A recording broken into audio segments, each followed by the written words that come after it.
Halo, semangat pagi, pagi. Selamat pagi, selamat siang, selamat sore, serta selamat malam di mana Ibu Bapak berada. Berkah dalam, salve, shalom. Assalamualaikum warahmatullahi wabarakatuh. Om Swastiastu, Namo Buddhaya, salam kebajikan, Rahayu, Rahayu, Rahayu. Salam damai Kristus Yesus menyertai kita semuanya. Bagaimana Ibu Bapak kabarnya, sehat selalu? Berjumpa lagi dengan kami, kita, tim Damai Kasih Channel. Di hari ini kami masih akan menanggapi saudara Muri Wali Yanto Matulu. Kenapa dia harus loncat-loncat lagi, alias lompat-lompat atau takiyah? Tidak bisa fokus dalam materi. Kemarin kita sudah menanggapi hal berkaitan Muri Wali, ternyata dia sarkas kepada Romo kita, Romo kami, yaitu Romo Abah di channelnya, kanal YouTube-nya Romo Deso. Dia menyarkas seolah-olah Romo kita itu ikut tikus atau apa-apalah, tikus got apa-apa, kan pelecehan itu. Seolah-olah Romo Abah mengikuti aliran monofisit. Fokus ke situ Muri Wali, tapi Anda bertakiyah lagi. Anda bisa mengolok-ngolok debat, lawan debatmu dengan bertakiyah. Kamu mengatakan takiyah, kamu sendiri bertakiyah kok Muri Wali. Sekarang kamu berbicara masalah Bunda Maria. Apakah menghujat Bunda Maria itu sama dengan menghujat Roh Kudus? Tidak seperti itu. Anda membuat pernyataan pun salah, apalagi pertanyaanmu. Pernyataanmu salah, pertanyaanmu salah Muri Wali. Anda nggak terima saya menyampaikan kalau Anda itu Nestorius. Dan juga Anda nggak terima kalau Anda itu salah satu pengikut bidat abad pertengahan Calvin. Kenyataannya Anda tidak menghormati Bunda Maria, kan? Kalau tidak menghormati Bunda Maria, itu namanya Nestorius. Itu Muri Wali. Lah di sini Anda pun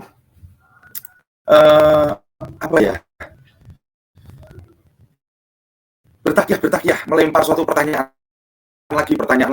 lagi. Anda itu bisa masuk dalam kategori bidat ini loh. Kolidiarisme. Nah, Anda masuk kolidianisme atau anti-dikomarianisme itu. Nestorius masuk, itu juga masuk. Kenapa sih Anda harus lompat-lompat, Muri Wali? Fokuslah ke materi kita. TikTok lah, kalau kamu nggak berani buka link StreamYard, ya kita balas pantun. Tetapi saya live streaming besok minggu depan, hari Selasa sudah live saya. Saat ini kan tim Damai Kasih Channel baru istirahat 1 minggu. Dalam kekosongan 1 minggu ini saya monolog. Kebetulan kok datang kamu. Nah, kemarin Deki Ngadas, kemarin lagi Fay Hamdani. Nah, respon terus sih. Harusnya saya bisa bernyantai-nyantai, tapi ada pengguna kosakata yang framing Katolik, ya mau nggak mau saya menanggapi dong, Muri Wali. Coba fokus ke materi, tapi Anda lari-lari terus takiyah. Ini saya tanggapi, nanti besok lari ke takiyah apalagi. Baru selesai tadi siang saya menanggapi kamu, sorenya kamu merespon channel Damai Kasih Channel. Lari lagi, oke, saya sekarang akan menanggapi kamu ya berkaitan Bunda Maria menghujat Bunda Maria apakah sama dengan menghujat Roh Kudus? Stop, saya keep itu. Karena pernyataanmu salah, pertanyaanmu salah. Saya langsung ke materinya aja. Pernyataanmu salah, pertanyaanmu salah, Muri Wali. Bentar ya. Ini ada sesuatu hal trouble.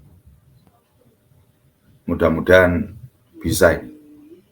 Nah, sebentar. Tadi ada trouble terhenti. Nah, saya masuk konsepsi tak bernoda. Saya peruntukkan ini untuk menanggapi kamu plus dan juga untuk umat awam Katolik. Poin Muriwali. Mengapa gereja mengajarkan bahwa Bunda Maria dikandung dengan sempurna? Konsepsinya bahkan tidak pernah disebutkan dalam kitab suci. Saudaraku Muriwali, salah satu alasan mengapa saudara-saudara kita yang terpisah itu mengalami kesulitan menerima ajaran Maria tertentu adalah karena mereka tidak memahami peran kitab suci, tradisi suci, dan magisterium. Di sini saudaraku Muriwali, Gereja Katolik ditugaskan oleh Kristus untuk mengajar semua bangsa dan mengajar mereka tanpa kesalahan dan dibimbing seperti yang Dia janjikan oleh Roh Kudus sampai akhir dunia. Ada di Injil Yohanes bab 14 ayat 25, Injil Yohanes 16 ayat 13. Fakta bahwa gereja mengajarkan bahwa sesuatu pasti benar merupakan jaminan bahwa itu benar. Rujukannya ada di Lukas bab 10 ayat 16. Selain itu saudaraku Muriwali, bukti sejarah dan juga otoritas tradisi dalam kitab suci di Kejadian bab 3 ayat 15, Tuhan itu menyatakan bahwa akan ada permusuhan antara perempuan dan ular. Dan permusuhan ini dibagi antara benihnya dan benihnya. Benihnya adalah Mesias yang menentang benih ular. Ibu sang Mesias dikatakan memiliki permusuhan yang sama, penentangan total dengan setan. Muriwali, kamu pasti selalu beranggapan Bunda Maria berdosa. Jikalau Bunda Maria, perempuan itu, dalam hal ini Bunda Maria ya, perempuan itu tanda petiknya itu memiliki dosa, maka dalam hal ini Bunda Maria tidak akan sepenuhnya menentang iblis. Tidak. Jikalau Bunda Maria itu berdosa atau memiliki dosa. Beberapa itu berpendapat,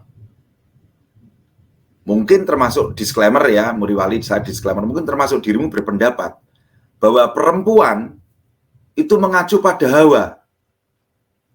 Tetapi ini tidak bisa menjadi arti lengkap dari teks. Karena apa? Karena dalam hal ini Hawa selalu dikaitkan dengan kerjasamanya dengan ular. Bukan penentangan terhadapnya. Di sini Muriwali, hanya Bunda Maria, Hawa baru, yang cocok dengan gambaran wanita dalam Kejadian 3 ayat 15.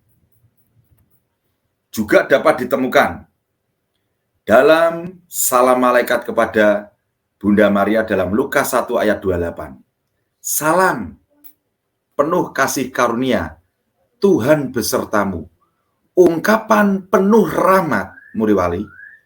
Ungkapan penuh rahmat adalah terjemahan dari kata Yunani kecharitomene. Dan kata ini itu mewakili nama yang tepat dari orang yang dipanggil oleh malaikat. Dan karena itu mengungkapkan kualitas karakteristik Bunda Maria. Kecharitomene itu adalah kata kerja pasif yang sempurna dari charito. Charito itu yang berarti memenuhi atau memberkati dengan rahmat. Karena istilah ini dalam bentuk waktu yang sempurna, ini menunjukkan kesempurnaan, saudaraku Muriwali. Juga sapaan terhadap Bunda Maria dari Elizabeth. Di sini Elizabeth menyapa terhadap Bunda Maria ketika Bunda Maria mengunjungi Elizabeth saudaranya di pegunungan Yudea. Itu tertulis dalam Injil Lukas bab 1 ayat 39 sampai 45. Elizabeth menyapa Maria, diberkati engkau di antara semua perempuan, dan diberkati buah rahimmu. Muriwali, sebelum Elizabeth mengucapkan perkataan itu, Elizabeth dipenuhi dengan Roh Kudus. Ini berarti kata-kata itu keluar dari Allah sendiri yang menggunakan mulut atau lisan Elizabeth untuk mengucapkannya, Muriwali. Jadi di sini bukan Elizabeth yang menyapa Maria, melainkan Roh Kudus atau Allah sendiri. Di dalam Lukas 1 ayat 48 tertulis, sebab ia telah memperhatikan kerendahan hambanya. Sesungguhnya mulai dari sekarang segala keturunan apapun lah, entah itu manusia, entah itu hewan, entah itu tumbuhan, akan menyebut aku berbahagia. Saya ulang di Lukas 1 ayat 48, sebab ia telah memperhatikan kerendahan hambanya. Sesungguhnya mulai dari sekarang segala keturunan akan menyebut aku berbahagia. Tuh penekanannya di Lukas 1 ayat 48. Di Lukas 1:49, karena Yang Maha Kuasa telah melakukan perbuatan-perbuatan besar kepadaku dan namanya adalah Kudus. Coba dong, katanya kamu doktor, katanya kamu hanya sola scriptura otoritasmu. Mosok dalam hal ini kamu skip ayat-ayat seperti ini, Injil-Injil seperti ini? Aduh, kalau kamu mencomot-comot ya murid-muridmu, jemaatmu ya akan tercomot-comot juga dalam hidupnya. Ini Muriwali berarti apa? Berarti bahwa rahmat yang dinikmati Bunda Maria bukanlah hasil dari kunjungan malaikat. Dan tidak hanya tanda petik penuh atau sekuat atau selengkap mungkin pada waktu tertentu, tetapi itu Muriwali juga meluas ke seluruh hidupnya sejak pembuahan dan seterusnya. Dia berada dalam keadaan rahmat pengudusan sejak saat pertama keberadaannya hingga disebut penuh rahmat. Penuh rahmat Muriwali. Selama berabad-abad Muriwali, kamu mengutip-ngutip, mencomot Bapak Gereja. Nah, ini penekanan ini. Bapak Gereja yang mana Muriwali? Selama berabad-abad, para Bapak Gereja dan Doktor Gereja itu sering berbicara tentang kesesuaian hak istimewa Bunda Maria dikandung tanpa noda. Dan dogma ini sangat cocok Muriwali ketika seseorang memeriksa kehormatan yang diberikan kepada tabut perjanjian. Itu berisi mana? Mana ialah roti dari surga. Itu berisi loh batu dari 10 perintah. Itu berarti firman Tuhan. Itu berisi tongkat Harun. Tongkat Harun di sini yaitu alat penebusan Israel. Berarti ini ya Muriwali. Jika kota ini diciptakan dengan begitu terhormat, saudaraku Muriwali, jika kota ini diciptakan dengan begitu terhormat untuk membawa tongkat, roti, dan juga loh batu, apalagi dalam hal ini Bunda Maria Muriwali. Bunda Maria harus dijadikan tempat tinggal yang sangat-sangat layak bagi Allah sendiri. Bunda Maria adalah tabut perjanjian yang baru. Karena Bunda Maria membawa roti asli dari surga, firman Tuhan, dan juga alat penebusan kita, tubuh Yesus Muriwali. Mungkin disclaimer ini, mungkin saudaraku Muriwali berpendapat, atau juga kebanyakan komunitas gerejawi berpendapat, bahwa tabut baru itu bukanlah Bunda Maria, melainkan tubuh Yesus. Oke, sekalipun demikian, Muriwali, perlu dicatat bahwa 1 Tawarik bab 15 ayat 14 mencatat bahwa orang yang mengangkat tabut itu harus disucikan. Tampaknya, Muriwali diperhatiin, tampaknya tidak ada gunanya menguduskan orang yang membawa kotak dan tidak menguduskan rahim yang membawa yang kudus itu sendiri. Lagi pula, hikmat tidak akan tinggal dalam tubuh yang terlilit dosa. Dibaca dalam Kebijaksanaan bab 1 ayat 14. Yang benar, Muriwali, dalam sola skripturamu. Jangan comot-comot. Kita masuk di mana ayat-ayat yang saya tampilkan ini selalu digunakan, termasuk dirimu, Muriwali, disclaimer, mungkin kamu juga menggunakan ayat ini, dan juga kebanyakan komunitas gerejawi atau sekte-sekte dari protestantisme. Kita merujuk dalam Roma bab 3 ayat 23. Beberapa orang Protestan ataupun komunitas gerejawi menggunakan ayat ini, tanda petiknya, semua orang telah berbuat dosa. Itu untuk membuktikan bahwa Bunda Maria juga berdosa. Tetapi ingat di sini, semua orang telah berbuat dosa. Semua orang telah berbuat dosa. Hanya berarti bahwa semua tunduk pada dosa asal. Di sini, saudaraku Muriwali dan komunitas gerejawi maupun sekte-sekte protestantisme, Bunda Maria terhindar dari dosa asal oleh Tuhan, bukan oleh dirinya sendiri. Analogi-analogi yang populer adalah Tuhan membiarkan kita jatuh ke dalam kubangan lumpur dan kemudian membersihkan kita melalui baptisan. Dalam kasus Bunda Maria, saudaraku Muriwali, Tuhan itu tidak membiarkan dia masuk ke dalam kubangan lumpur. Baca Roma 3 ayat 23. Masih dalam Roma 3 ayat 23. Semua orang telah berbuat dosa, juga mengacu hanya pada mereka yang mampu melakukan dosa. Ini bukan semua orang. Misalnya ya, bayi, orang yang terbelakang, orang yang pikun, itu kan tidak bisa berbuat dosa.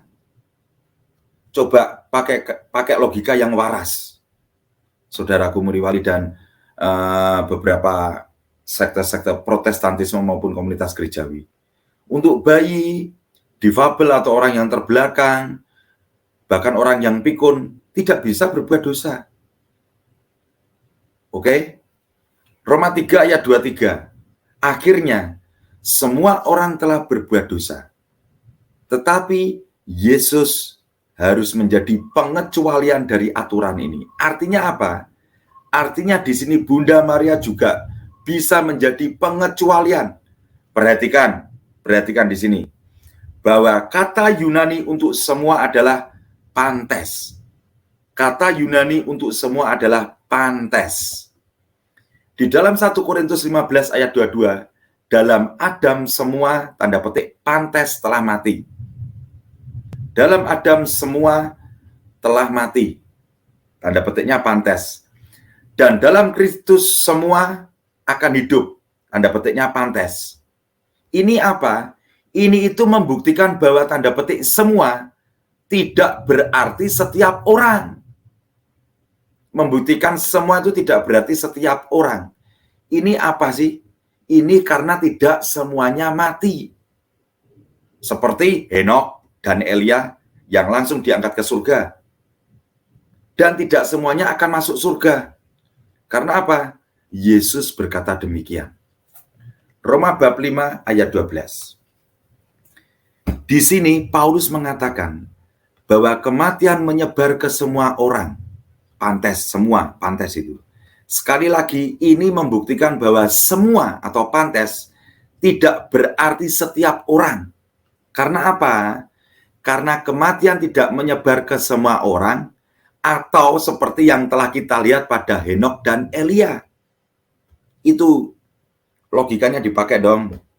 Jangan kebebalanmu yang dipakai. Roma 5 ayat 19. Di Roma 5 ayat 19 ini, Paulus mengatakan banyak atau tidak semua menjadi orang berdosa. Di sini Paulus menggunakan kata poloi, bukan pantes. Apakah Paulus ini bertentangan dengan apa yang dikatakan di Roma 3 ayat 23? Tentu saja tidak. Maksud Paulus bahwa semua tunduk pada dosa asal, tetapi tidak semua menolak Tuhan. Jelas ya?